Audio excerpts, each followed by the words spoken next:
Welcome everyone to another video for Midian Gaming. Today we're doing the first of a 4-part series introducing the new decks that are coming out for Vampire, the Eternal Struggle. And we've got Camarilla, we've got Sabbath, and now they're bringing out the Anarch. So pretty excited. It's just an overview of the cards that they've spoiled to us. And on later videos than that, we might look at the decks and what we do with them and talk more about them. Okay, so it's just an overview, especially for newer players getting into the game and want to know what's going up without having to read everything or look for it all. We're going to provide it right here. Okay, so we're going to go straight into it. So let's just click over. Excellent. All right, so obviously Black Chantry 5th edition, we're looking at the Ministry. Now if you know anything in regards to the Setites or the followers of Set, they're now under the name of the Ministry. So let's just quickly go through a little bit of fluff in regards to this. The Clan of Faith, the Clan of Lies, the most light-fearing vampires are known by many names, currently preferring the Ministry. They revel in sin and seek to cross all boundaries. The holier, the better. They want everyone to join in, using their powers of deception to lure innocent victims into misery. So that's the new symbol for the Ministry. This deck delivers a steady stream of mischief on your enemy with tactics both direct and indirect. Your vampires do anything to elude defenders, sneaking, hypnotizing, even shape-changing. Your defense is limited, but you have some Anarch tricks up your sleeve. Now with the Anarchs, we're going to find that they've got disciplines over a range of things. Like your deck will come in with a certain set of main disciplines that you're working with the deck, but there'll be other ones. And normally this can annoy someone such as myself, because I believe in that if I'm going to pay for a vampire, I want to make sure that I'm getting the best bang for my buck and I'm not paying for something that I'm not going to use. With the Anarchs, you almost have to divorce that, because these Anarchs are not only made for these decks, but they're also tooled up and suited to just about a whole bunch of other decks where you're looking for a particular vampire that you just need celerity, and maybe a cheaper vampire with celerity that can fit in this deck based on the vampire number that you're using as well. Or it could be thaumaturgy or any other ability. The Anarchs fit nicely in that, and it's quite relevant to the story in that, because Anarchs do pop up with Sabbath and Camarilla, other independents. So it's actually very interesting having these Anarchs, and it's so good having them available in the card pool now that is coming, that we can start adding them to all the other decks, and they're made available to the newer players as well. We're seeing vampires come from previous sets which, you know, are now available to those newer players. So this is really exciting stuff. So let's just keep going down. We're not really going to talk much about the deck. We've got the crypt cards, 12 crypt cards. You get 77 library cards. Now with 12 and 77 putting you to 89, it leaves about 11 cards left over if you're going to take this to 100 cards in the deck. It's fine where it is, but if you wanted to expand it at all, 11 cards can do quite a lot for a deck as well. It's over 10% of the deck if you take it up to 100. So library cards, we've got the Blood Doll, Club Illusion, just a few of these. You've got your presence cards, you've got some equipment, which you'll see one of the vamps that we're going to see makes use mostly of these type of equipments. You've got more presence, more obfuscate, and you're starting to see some protean abilities as well as some reaction cards. So let's just get straight into it.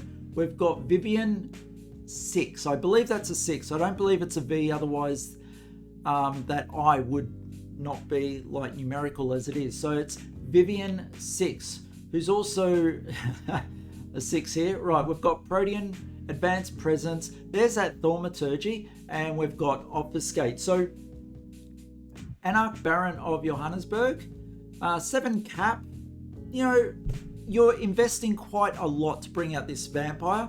So this vampire is most likely going to be used for Anarch decks mostly, as I see it, unless you're playing some type of vote deck and this one fits in maybe with some other Toreador as well with the presence. Who knows? Right, non-new dis. quite an interesting vampire, this one. If no dis is ready during your master phase, you may add 1 blood to a ready minister you control after playing a master card, and has +1 bleed as standard. So you are paying a fair bit for it. Purely sits in that ministry deck. I can't really see you getting the full benefit if it's not in a ministry deck or some other type of anarch that has another type of ministry in there while combining other vampires. But like the Advanced Protean, Advanced Presence, and Advanced Obfuscate, yeah, it's one of the main vampires for the deck, no doubt. Right, Alak Romas de Leon, Anarch, Advanced Presence. You've got Protean, Obfuscate, and Auspex on this one. So 5 cap, so cheap enough that can be put into a deck to offset some of the higher vamps. I'm not sure what's on the face. Is that a tattoo or is that blood smear from a hand or something like that? Unsure, but yeah, no, it's a solid vampire. With the minors in these abilities, you've got to understand that when we're dealing with the Anarchs and the cards that are going to be made available to the Anarchs, these minor abilities are also very useful. You don't always need the advance, and we're going to see that in cards to come now, okay? And Alicia Tucker, Advanced Presence, Protean, Obfuscate, and Celerity. So Anarch Baron of Pittsburgh giving you some vote, as well as some solid abilities to be playing your cards. 6 cap. Look, if depends where you're going with the vote. It's always good to have some defense in regards to political actions that happen. But yeah, no, very good. All right, let's keep going with it. The Platinum Protocol. Now, this is where I'm talking about that the minor abilities are also so important, and not so much the advanced disciplines. With a card such as this, depends on how you want your deck to work, okay? So now this card is an action card, requires an Anarch. More than 1 discipline can be used to play this card. So this is a bleed card, the Platinum Protocol. And when you play it, you can make use of all the disciplines on the card for the 1 action. That is amazing. That's mind-blowing. Get a load of this. If you've got all the abilities, even at minor, so any of these vampires have it. At minor, you can do 3 actions with this 1 card. Let's take a look. This is a +1 stealth action. Bang! Like, you go to bleed and you say it's a +1 stealth action. At that point, you probably don't even need to create any more stealth than what you are, but automatically you get it. The bleed is at +1. And put 1 corruption counter on a minion controlled by the target Methuselah if the bleed is successful. How fantastic is that? You get to start putting corruption counters while bleeding. You get the +1 bleed and +1 stealth all in the 1 card. This is amazing. This makes me immediately go to look for a vampire as cheap as I can find that makes the best use of a card like this. Okay, so yeah, these ones are not cheap enough for my liking. Like, we've got a 5 cap, very good, but let's keep going, yeah? All right, Spying Mission. It's a reprint of an older card with new artwork. Let's just read it. +1 stealth on basic Obfuscate. Look, that +1 stealth, pretty good by itself, yeah? If you're not looking to invest in the advanced disciplines, cards like this can really help. But at the advanced discipline, you get so much more. Only usable by if a bleed would be successful. Instead, the bleed burns the bleed burns no pull is unsuccessful, and this card is put on this vampire. The next time this vampire is about to successfully bleed the same Methuselah, burn this card and this vampire gets +2 bleed. So you can bleed for 1 and say, nope, don't worry about it. I'm going to play Spying Mission, and next round I'm going to get 3 bleed. You know, that can really matter, especially when these vampires also have presence. You can be coming through for a pretty big bleed to oust your prey sooner rather than later. Why waste your time on the 1 bleed when they're sitting on about 6 blood, when on the next turn you could potentially get +3 on that? Well, you bleed for 3, sorry, +2. 3 bleed plus whatever else you might be coming through, or maybe you're just trying to cycle cards out of your hand in order to get those bleed cards to come through. Fantastic. All right, let's keep going. We've got Crystal Lynn, who's a 6 cap, has all the abilities at superior. This is a solid vampire. You know, being the 6 cap, you're paying just a little bit over that halfway mark, but you are getting all the disciplines at superior, which really opens you up to playing just about any card for those 3 disciplines that you want. It's a solid vampire, a very good vampire. Dr. Morocco being Anarch, 5 costs, and they've spent the 5 costs by going with a basic celerity rather than a second ability at advanced, which really grates on me if I'm not going to use that celerity. And this deck doesn't have celerity from what I see. I hope I'm not wrong with that. So you're effectively paying that extra just to get this vampire in there for a 5 cap. If I was to go up to the other 5 cap, yeah, I'm still paying for another ability, and this is what you start seeing with these type of things. But, you know, overall, a solid vampire. It depends which way you want to go with the advanced protean, or do you want to go with advanced presence and how many of each you put in, yeah? All right, so let's take a look at the next card. We've got an action modifier, Enchanting Gaze. So if you've got both presence and protean, you get +1 stealth. Now, if you've got them both at advance, which a character such as Crystal Lynn has, as above, and once this action, you can burn one of your corruption counters from a blocking minion to have their block attempt fail, and they cannot attempt to block this action again. How great is this? If you've come through, and sorry about the screen scrolling, but I want to make a point with this. If you get your successful bleed through with the Platinum Protocol, and then you're able to put a corruption counter on them, then you can come through with quite an effective bleed coming through for and quite an effective bleed coming through with Enchanting Gaze and really messing up their time. Yeah, it's a very good card. Now, Farouk Abd al-Qadir. Now, look at this vampire. It's got, oh wow. All right, advanced disciplines in protean, presence, potence. Look, it is an 8 cap, so you really want to make sure that fits well into a Bruiser deck as well.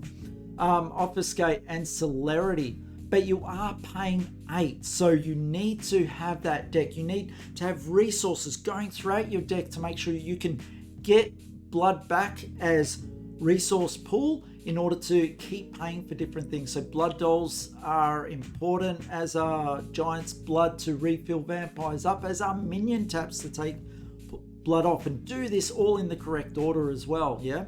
So minions with any of your corruption counters in combat with Farouk cannot strike combat ends, +1 strength. How good is this? So if you've got one of those annoying decks which is stealth bleed and combat ends all the time, if you can just get some corruption counter on it that they're not bouncing your bleeds and you finally get one on, Farouk can get them into combat various ways and really start to punish them. Yeah, scary vampire, especially if tooled up correctly. Jenny Silva, 5 cap, where now they've gone differently with Jenny Silva. They've given 2 advanced disciplines and 1 minor within the clan discipline. So this is a vampire for this deck. If we were looking at what we were going to do with the vampires to tighten this deck up, and we'll do that at a later stage, but something like Dr. Morocco for me would be coming out. Possibly, let's take a look at the other 5 cap. Aluk Romas would possibly be coming out as well. That's advanced presence, advanced protean, and she gets advanced presence and protean by herself. So, the only bad thing about doubling or tripling up on Jenny Silva is if you get too many of her in your opening crypt. I would be taking the chance just to really tighten up that deck and make sure that I'm getting the best bang for my buck in regards to that. There's Hesha Rohards. Now, Hesha is an older vampire from previous sets. We've got Advanced Protean, Advanced Presence, Obfuscate, Auspex, and Animalism. This vampire by himself, all right, gets +1 bleed for each unique equipment attached to him. So we're looking at Aaron's Feeding Razor. We're looking at Ivory Bow. The equipment has to be unique. And you want to load Hesha up with it. A whole deck can be made on Hesha a 7-cap vampire with all these abilities, can intercept, can be in combat, can bounce, can stealth, can take part in political actions, can bleed, and can issue some serious damage, aggravated damage even, and protection as well in combat or doing actions just with the Protean as well. So yeah, a very, very good vampire, something that a whole deck could be invested in as well. All right, Marcel, my man. Now this one is the MVP of the deck, I feel. Look at that. Before I talked about the cheapest way I could use all the cards, and Marcel is the guy. Look at that. Protean, Presence, Obfuscate. I'm not paying for anything else. It's a 4-cap, as cheap as I'm going to get for all the main disciplines, and I can play any of those cards at the minor disciplines. And remember, some of these Anarch cards are going to be all minor disciplines where you get the best results. So Marcel can play, if this would, all right, can play the Platinum Protocol and do everything on that, which is fantastic. But we're going to come across another card. Just wait for that. All right, here we go. We've got Malek at a 4-cap, Advanced Obfuscate, and Protean at minor. Look, Malek, look, I'd be replacing Malek with another Marcel. However, for this deck matters because there is a fair bit of Obfuscate in there, and Malek can do stuff that Marcel won't be able to do. So still a very viable vampire for that. And then we've got Milton Fox at a 3-cap. Love it. Protean, Presence, very good skills. Does without the Obfuscate and can do so much with those 2 skills, being an Anarch. Yeah, very good. Now, Form of the Cobra. Protean, strike, steal 1 blood or life. Remember, when you steal, it happens before damage is calculated. So you get to put that blood on someone like Marcel, as long as they can take it and they're down in blood, before realizing the damage. And usually if it's just 1 punch or anything like that, it's as if it took nothing. It's great. Now, at advanced, only usable as the action is announced. So this is an action modifier as well as a combat modifier, all right? +1 stealth, even if stealth is not yet needed. So as an action modifier, you can throw the +1 stealth on there with Protean. Very good. And Revelation of the Serpent. Look how good this card is. Only usable during a bleed action, +1 bleed, or +1 stealth and +1 bleed. Let's go back up here. Look at Milton Fox using this like a boss at 3-cap, 2 minors, and can +1 bleed and +1 stealth with the Revelation of the Serpent. How fantastic is that? That's great. And if you've got both disciplines at advance as above, and if the bleed is successful, this vampire may burn 2 of your corruption counters from a minion controlled by target Methuselah to unlock and do some other action or be ready for another bleed. Great, I love it. Yeah. And oh man, Party Out of Bounds. I was so excited when I saw this card and I went straight to Marcel. Look at this card. Requires an Anarch. Reduce a bleed against you by 2, or only usable during a political step of a political action. This vampire gets +2 votes, or at Protean you get +1 intercept. So Marcel, the MVP of the deck, coming in at a 4 cost with each discipline at minor, is able to be so effective sitting on a table. What's he going to do? Is he going to reduce the bleed against you? You just keep him untapped and goes bang, all right, reaction, reduce that bleed by 2. Only usable during a political step. He gets +2 votes out of nowhere. Like, who's going to expect that? Or you know what? To save the game, might risk himself and get that +1 intercept to stop something that's going to happen that's really going to affect the game, allowing your other vampires to do stuff. Absolute great card. And that's the end of the reveals, guys. So that's it. MVP, Marcel for the deck, and this card is so good. I love it. All right. Stay tuned for other videos. We're going to do the other 3 decks as well. If you're liking these videos, give it a thumbs up. It tells us so much. If we missed anything or you want to add anything or just give us some feedback, put it in the comments. We read everything, we try and get back to everything. And if you're loving the channel and want to support us, it takes a second of your time to subscribe, and it's a lifetime of love for us, okay? Love doing these videos. Stay tuned for the next ones. See you all.